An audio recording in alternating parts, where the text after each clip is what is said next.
Hello and welcome to everybody. You are watching Fiken classes. Let's hit the concepts. तो question number 2 इस तरीके से है कि Joseph jogs from one end A to the another end B of a straight line 300 meters road in 2 minutes and 30 seconds and then turns around and jogs 100 meters back to point C in another 1 minute. What are Joseph's average speed and velocity in jogging from A to B and from A to C?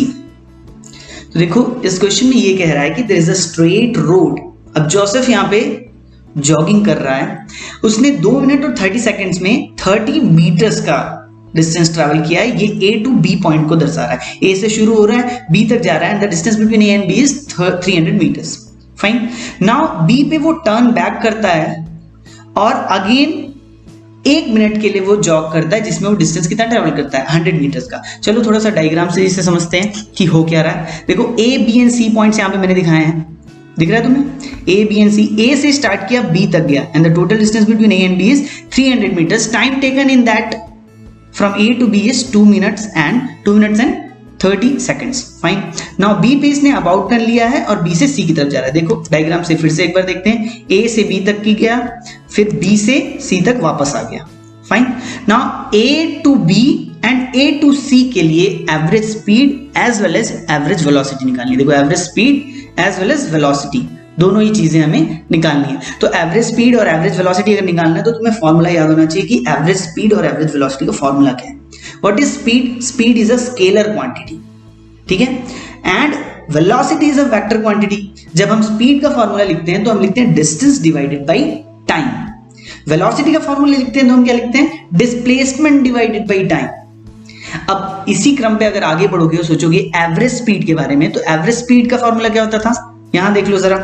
Average speed is given as total distance travelled divided by total time taken, right? Similarly, the formula for average velocity will be total displacement travel divided by total time taken. तो ये दो बातें अपने को याद होनी चाहिए. चलो एक देखो, इस क्वेश्चन को ना तुम बहुत तरीकों से बना सकते हो और तुम मतलब बना लोगे, एग्जाम में तुम्हें पूरे नंबर भी मिल जाएंगे. बहुत ही आसान है. लेकिन अगर तुम इसे ना टेबुलर फॉर्म में अगर तुम दिखाते हो ना, examiner will be more than happy. I am telling you, बहुत खुश हो जाएगा अगर आप इसको टेबुलर फॉर्म में दिखाएं.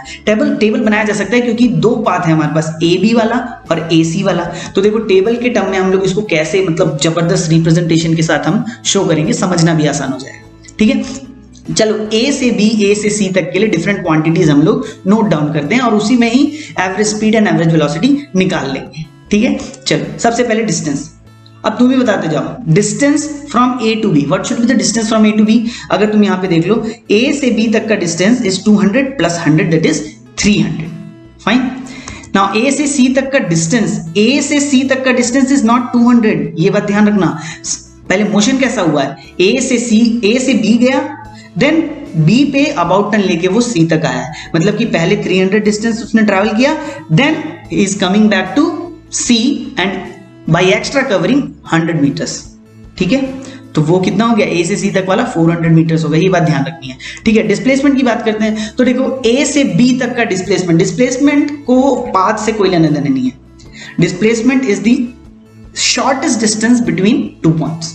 बस इतनी सी बात है ना. डिस्प्लेसमेंट में अब आदमी कैसा चला, कहां से घूम के आया, वो हमें सोचना ही नहीं है. इनिशियल और फाइनल कंडीशन बस देखनी होती है, उनके बीच का शॉर्टेस्ट डिस्टेंस देखना होता है. ठीक है, तो चलो A से B तक का शॉर्टेस्ट डिस्टेंस तो यार ये स्ट्रेट लाइन ही है, तो ये 300 मीटर ही होगा, नो प्रॉब्लम. A से C तक का मिनिमम डिस्टेंस इज 200 मीटर. ये दिखाई दे रहा है और ये कैसे आएगा? 300 माइनस 100 से आएगा. Correct, 300 minus 100 will give you 200 metres. That is the displacement. Fine. अब टाइम के बारे में सोचो. A से C तक में A से B पहले देखते हैं. A से B तक जाने में टाइम कितना लगा था? 2 मिनट और 30 सेकंड. तो 2 मिनट को अगर आप सेकंड्स में कन्वर्ट करोगे तो 60 into 2 that is 120 seconds plus 30 seconds, so that will be 150 seconds. Clear?